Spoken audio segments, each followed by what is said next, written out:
Welcome to my channel, Jesus Marvel Ministries, Bible Study. దయచేసి ఈ యొక్క ఉదయకాల సంబంధు ఈ యొక్క ఏషియా గ్రంథము 50వ అధ్యాయమును మనం పరిశీలనగా చూసినట్లయితే, యెహోవా ఇలాగ సెలవిచ్చున్నాడు, నేను మీ తల్లిని విడనాడిన పరిత్యాగ పత్రిక ఎక్కడున్నది?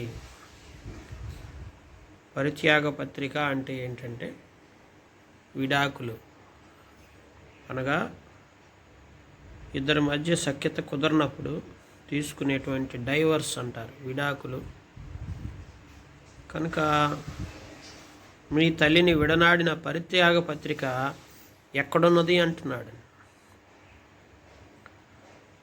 నా అప్పుల వారిలో ఎవరికి మేము నమ్మివేసి తిని, మీ దోషములను బట్టి మీరు అమ్మబడితిరి, మీ అతిక్రమములను బట్టి మీ తల్లి పరిత్యాగము చేయబడను. దేవుడు మనల్ని అప్పుల వారిలో ఎవరికి మేము నమ్మివేసి తిని అని ప్రశ్నిస్తున్నాడు. అలాగే దోషాలను బట్టి అమ్మబడితిరి, అతిక్రమాలను బట్టి పరిత్యాగం చేయబడిన రాయబడుతూ వచ్చింది. ప్రియులారా, మన యొక్క దోషములు, మన అతిక్రమమును బట్టి మనం దేవునికి దూరం అయిపోయాము. దేవునికి దూరం అయిపోయి దేవుని చేత అమ్మబడుతూ వచ్చున్నాం,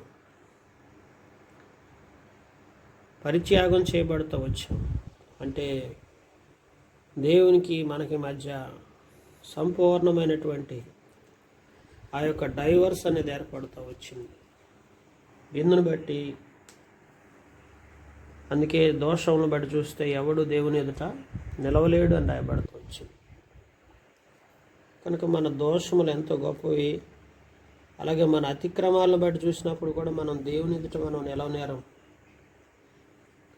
కనుక అమ్మబడిన వారుగా, అలాగే మరి చూస్తూ వచ్చినప్పుడు ఆయనలోకి వచ్చిన తర్వాత ఆయన బిడలముగా పరిత్యాగము చేయబడినటువంటి వారుగా మరి మన జీవితం ఉండిపోతే ఎలాగండి?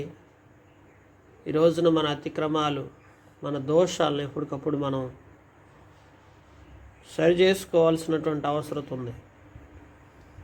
లోకంలో మన అతిక్రమాలను బట్టి దోషంగా మార్చబడుతుంది. ఆ దోషం దేవునికి, మీ దోషాలు మీకును మీ దేవుడికి అడ్డుగోడగా మారినని రాయబడుతూ వచ్చింది యెషయా గ్రంథంలో. కనుక దేవుడు మన ప్రార్థన ఆలకించకుండా, మరి ఆయన హస్తము కురచగా లేదు, ఆయన చెవులు మందంగా లేదు. విననేరకు విన్నట్లు ఆయన చెవులు మందం కాదు, రక్షింపనేరకు విన్నట్లు ఆయన హస్తం కురచగాదు. కానీ సమస్య ఏంటంటే మన దోషాలు. దేవుని పాదాలు చెంతకొద్దామా? ఉదయకాల సంబంధేవా, నా దోషాలు మీరు క్షమించండి అయ్యా, నా అతిక్రమాలు ఏమైనా ఉంటే కడిగి పరిశుద్ధపరిచి నీ నుంచి నేను పరిత్యాగం పొందుకునేవాడిగా, విడనాడిన వాడిగా, అయ్యా నా చేయి విడిచిపెట్టొద్దని దేవుని సన్నిధికి రావటం మనకెంతో మంచిది, ఆశీర్వాదం. అందుకే నేను వచ్చినప్పుడు ఎవడు లేకపోనేలా అని రాయబడుతూ వచ్చింది. నేను పిలిచినప్పుడు ఎవడను ఉత్తరం వేయకుండానేలా. దేవుడు వచ్చినప్పుడు మనం ఎవరు లేనివారుగా, దేవుని సన్నిధిలో దేవుడు మనల్ని పిలిచినప్పుడు ఎవడు ఉత్తరం వేయకుండా ఉండేది ఎలాగా? నా చెయ్యి విమోచించలేనంత కొరచైపోయినా విడిపించుటకు నాకు శక్తి లేదా? నా గద్దింపు చేత సముద్రమును ఎండబెట్టుటకును, నదులను ఎడారిగా చేయుదును. నీళ్లు లేనందున నీటి చేపలు కంపుకొట్టి దాహము చేత చచ్చిపోను. దేవుడు ఒక్క మాట గద్దిస్తే సముద్రం ఎండిపోతుంది, నదులు ఎడారిగా మారిపోతాయి. నీళ్లు లేనందున చేపలు కూడా కంపుకొట్టి దాహము చేత చచ్చిపోతాయి. అంత దేవుని గద్దింపుకు అంత శక్తి ఉంది. కనుక దేవుని చేయి విడిపించలేదా? దేవుడికి విమోచించలేడా? విడిపించలేడా? శక్తి లేదా? మనం ఎప్పుడు అలా తలంచకూడదు. మన జీవితంలో దేవుడు విమోచించగలడు, దేవుడు విడిపించగలడు, సర్వశక్తి గల దేవుడు. అయితే ప్రియమైన వాళ్ళారా, దేవుడు మరి ఎందుకు మనల్ని విడిపించట్లేదు? ఎందుకు మనకు ఉత్తరం వేయట్లేదు? ఎందుకు మన సమస్యల్లో మనకు సహాయపడట్లేదు అంటే, ఆకాశమున చీకటి కమ్మ చేయుచున్నాను, గోనెపట్ట ధరింపజేసి ఉన్నాను, అలసిన వాన్ని మాటల చేత ఓరడించు జ్ఞానము నాకు కలుగునట్లు శిష్యునికి తగిన నోరు యెహోవా నాకు దయచేసి ఉన్నాడు. కావలసిందల్లా ఏంటంటే మన నోరు శిష్యునకు తగిన నోరుగా మార్పు చెందాలి. దేవుని పిల్లలమైన మనం ప్రభువైన యేసుక్రీస్తు వారి శిష్యుల వలె నడుచుకోవాలి. ఆయనకు తగిన నోరు మనం కలిగి జీవించాలి. శిష్యులు విన్నట్లుగా నేను వినుటకై ఆయన ప్రతి ఉదయమును నాకు వినబుద్ధి పుట్టించును. ఎట్లనాలు మనం శిష్యులు వినేటట్లుగా దేవుని మాట వినాలి, దేవుని స్వరాన్ని వినాలి. దేవుని స్వరాన్ని వినటానికి వినుబుద్ధి కావాలని ప్రార్థన చేసుకోవాలి, దేవుణ్ణి అడగాలి. ఈ దినముల్లో చాలామందికి వినే బుద్ధి లేదు, వినటానికి కూడా మంచి బుద్ధి ఉండాలి. మంచి బుద్ధి లేకపోతే దేవుని వాక్యం వినలేం. అందుకే దేవుణ్ణి ఎప్పుడు ప్రార్థించాలి, దేవా నాకు వినుబుద్ధి పుట్టించాయా, ప్రతి ఉదయాన నాకు వినుబుద్ధి పుట్టించమని అడగాలి. నా చెవికి వినుబుద్ధి పుట్టింపగా నేను ఆయన మీద తిరుగుబాటు చేయలేదు, వినకుండా నేను తొలగిపోలేదు. మన చెవులకు వినుబుద్ధి ఉన్నప్పుడే మనం దేవుని వాక్యాన్ని వినగలుగుతాం. మన చెవులకు వినుబుద్ధి లేనప్పుడు మనం దేవుని వాక్యం మీద తిరుగుబాటు చేస్తాం. వాక్యం వినటానికి చెవి యొగ్గం, వాక్యం వినకుండా వెళ్ళిపోతాం, దూరంగా వెళ్ళిపోతాం. వాక్యం వినటానికి మన మనసు ఉండదు.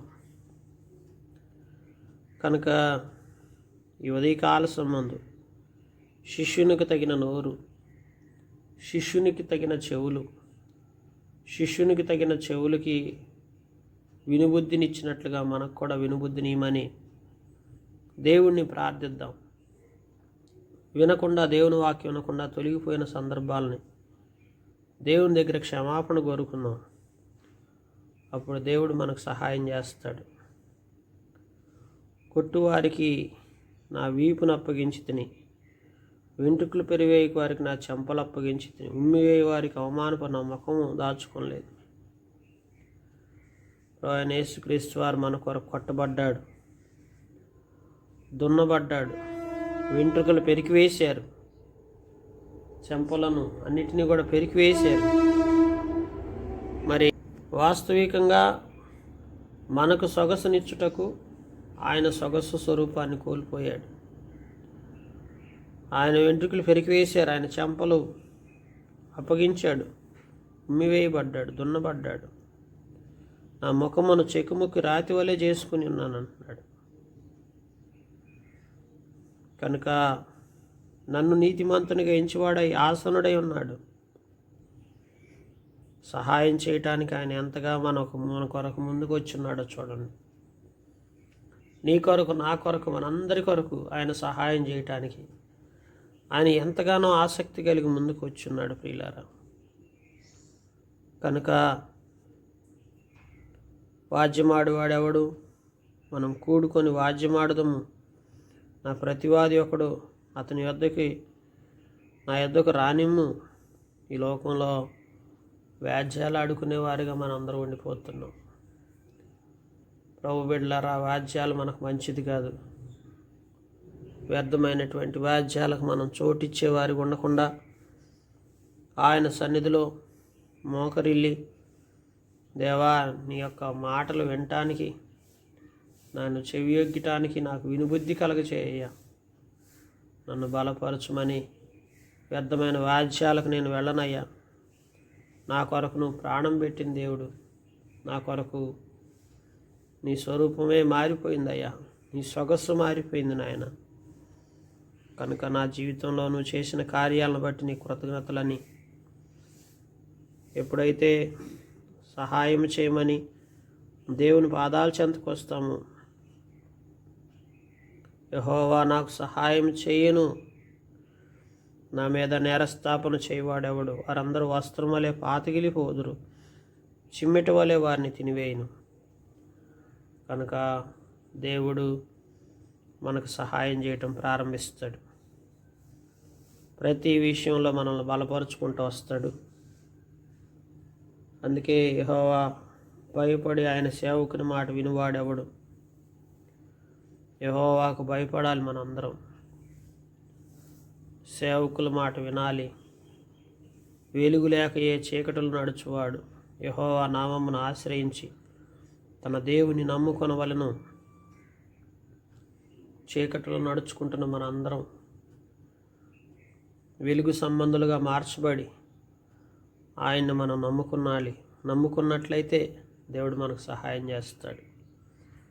అగ్ని రాజబెట్టి అగ్ని కొరువులను నీ చుట్టూ పెట్టుకుని వారలారా, మీ అగ్ని జ్వాలలో నడువడి.